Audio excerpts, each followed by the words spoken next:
Hello, it's Collette from the Sacred Rose Temple, and I'm giving you this energy report on the 9th of the 12th, 24.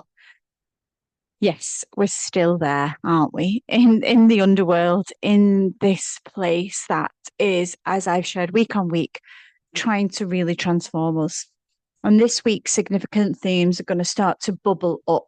I think that the cardinal signs in particular are going to find themselves in a really prickly, intolerant, angry, um, sensitive place, shall we say.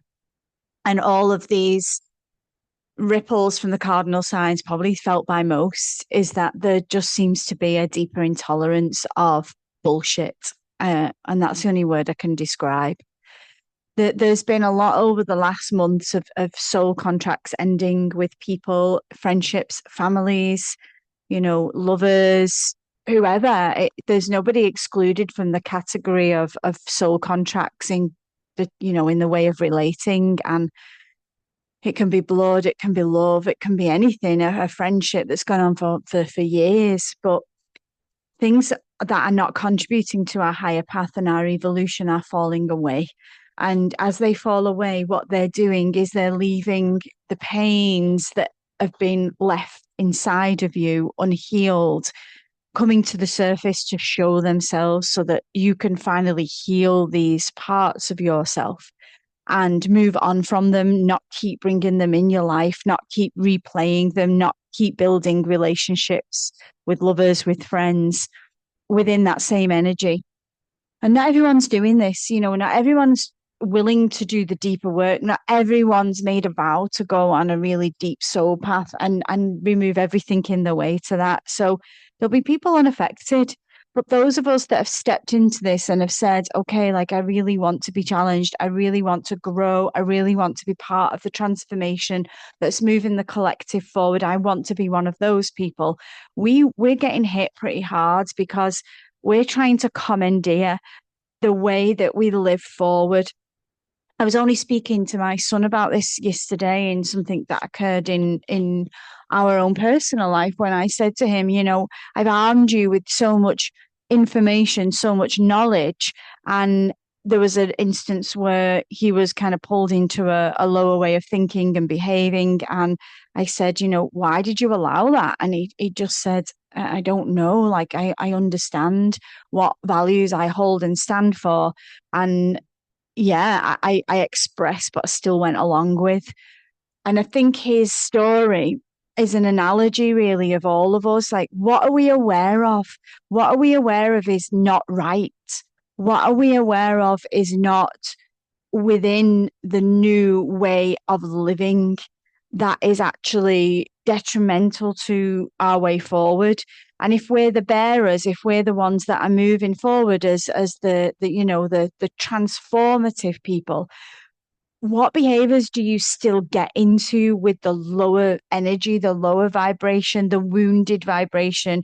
And that's not to point a finger at someone. Usually when we're around a duller, darker energy, it's trying to show us within ourselves what needs to be changed, what needs to be highlighted, what needs to grow, what needs to be brought into light.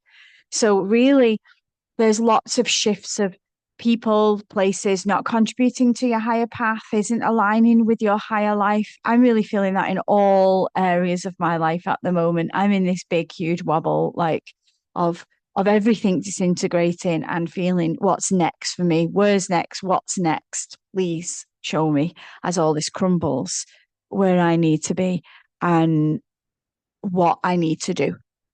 So you are shifting layers of your old self. They're going with what's going, and it might be painful and it might cause some heartache and it might cause some really big disruptions and hearts and all of those things that go with releasing what isn't based on your values anymore. But that is the healing. It really is.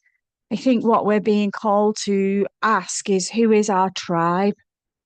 And again, this has come up personally for me in the last few weeks in finding a new space, a new set of people that I've been doing some meditation work with. And, being around people who are like-minded is so important for your soul to grow. It's so important.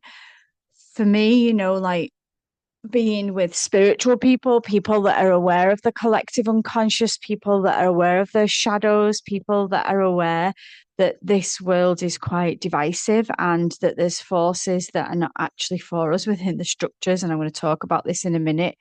Is very, very important, because otherwise I'm just kind of voicing my opinions, my beliefs in a room that nobody understands. It's like I'm speaking a whole new language, and that can cause issues. So we're all going to be looking, no matter what wavelength we're on, no matter what we're into, we're all looking at trying to find relationships that are more transparent, more open, more honest, very clear and expressive of who we are. We need to be really consciously aware when we are diluting ourselves, changing our opinion, watering down our opinion because the people around us won't accept us or will mock us even. So that's really important. If you feel that kind of vibe and you feel that kind of energy, you're in the wrong place with the wrong people and you're wasting your time. You're going to find that pull down to a different place that doesn't belong to you or your path. So be very, very aware of that. When am I diluting? When am I not sharing? When am I feeling uncomfortable? Where is it I can't be open and truthful and honest, and why? So we need in all points to be able to be brave enough to speak out, to share what we're feeling and what we're dealing with. And don't get me wrong, this is very different if you're unable to, if you've got work to do on yourself because you can't tell the truth, because you aren't transparent, because you're not open. You can't go around blaming other people. That's all down to you. So you need to work on those things first. I am transparent, I am open, I am honest, I am clear. And then we begin to feel that when we're living in that, that the clearing opens to be more aligned with those that also are doing that and aiming for that too. So there's zero bullshit in this Mars retrograde. That's what's steering this. There's a retrograde. Obviously, we're in Mercury retrograde, but Mars is retrograde too. And when Mars becomes retrograde, it's about this. It's just about clearing out the bullshit. It's about being clear, honest, and transparent. And people that make your life more complicated, you that make other people's life more complicated, they're not going to work anymore. They need to be cleared. They absolutely need to go. So we're still on this inward journey. We're still on this downward journey. And those of us who are on this side of the hemisphere where we're coming into winter, we are going into the underworld. And I was speaking about taking that pause. I did a whole class on it on Friday in my Christmas workshop about taking a sacred pause in winter. Winter's about a deep reflective time. We just stop doing as much and we become more inwardly reflective. And it can be difficult, can't it? I mean, I know I become much more isolated in winter, and this year on my own, I am spending a lot of time with me, myself, and I. And that takes us inward. We can't help but go inward. You know, life, family, lovers, friends, they bring us outward a lot of the time. So the more chance you get to do inward reflection, the more actual opportunity we have to take a look at ourselves and work with the consciousness and the shadows. We've got Ceres in conjunction with Pluto at the moment. This is a small planet, and Ceres in mythology, she's Persephone's daughter. Sorry, she's the mother of Persephone, and we all know the story of Persephone being dragged violently into the underworld. And Ceres, who's the goddess of fertility, life and death cycles, the harvest, goodness, feeding society, feeding us food and having a harvest, finding the bountiful of life. She went to the underworld to pursue her daughter. And the last time that Ceres conjuncted with Pluto, we seen the pandemic burst into our collective, and we know how that went. It wasn't abundant. People weren't being cared for and looked after. In fact, quite the reverse. We were dragged to the underworld. We realized there was a power that was being ruthless that there was a power that didn't care about life's rhythms. There was a power that was trying to distort reality. There was a power that was trying to isolate and destroy society, community, and the way that we believed in our own self, health, wealth, all of that. It was a really difficult time.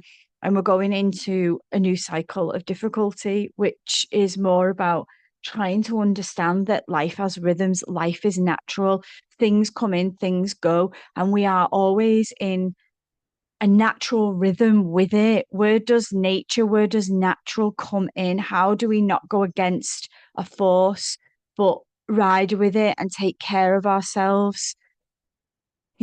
Ceres in absolute anguish over the daughter that was dragged quite powerlessly down into the underworld to Hades. She withholds her gifts of abundance. She withholds the harvest, the fruits, the joys, and she shuts down. And so the world is then into a state of desolation. It's in a state of mental distress, and plunging the world into some kind of famine, food, love, connection, whatever that is. And we're going to be going into that cycle with this conjunction.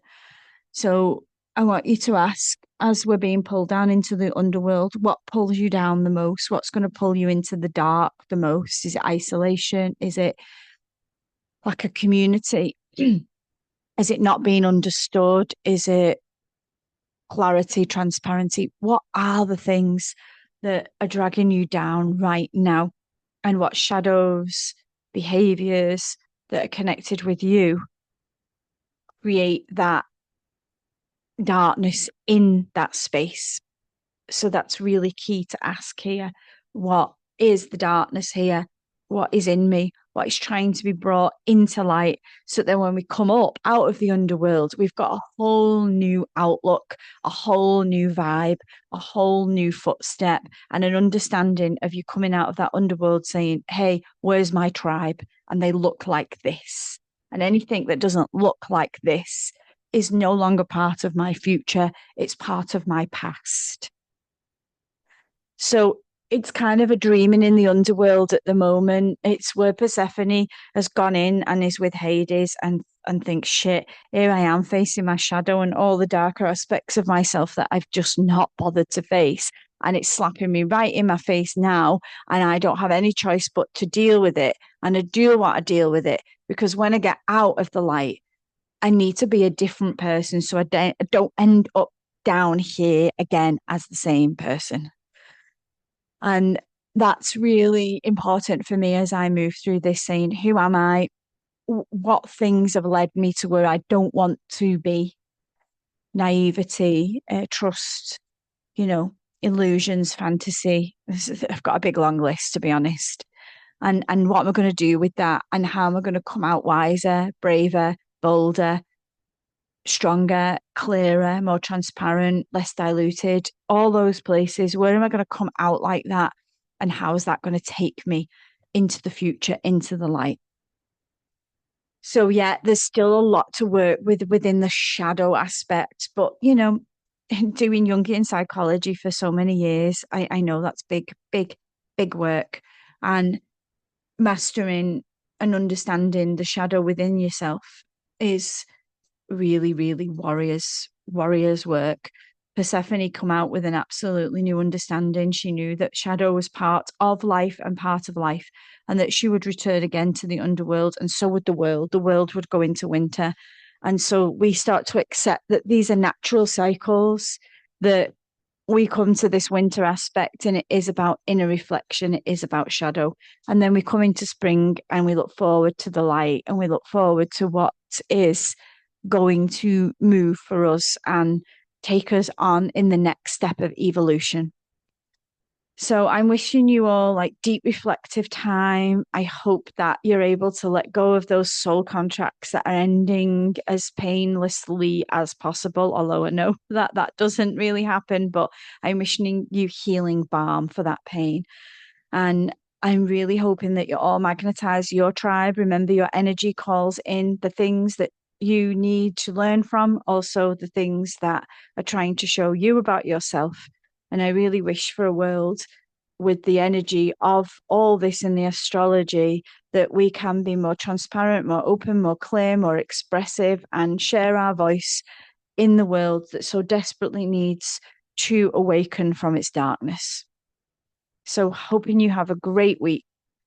Please don't forget to like, subscribe, share this video, keep me inspired to keep sharing with you all, and take care for now.